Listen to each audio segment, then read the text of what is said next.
now, look at here.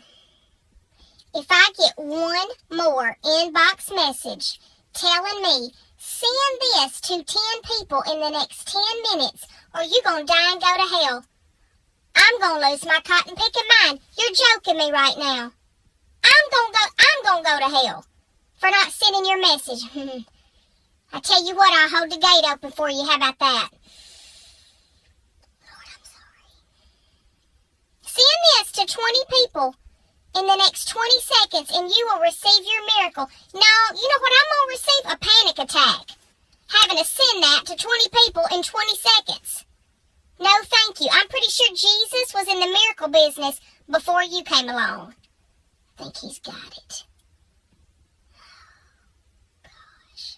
I tell you what, I'd rather glue my hands to my feet than send your message. I ain't doing it.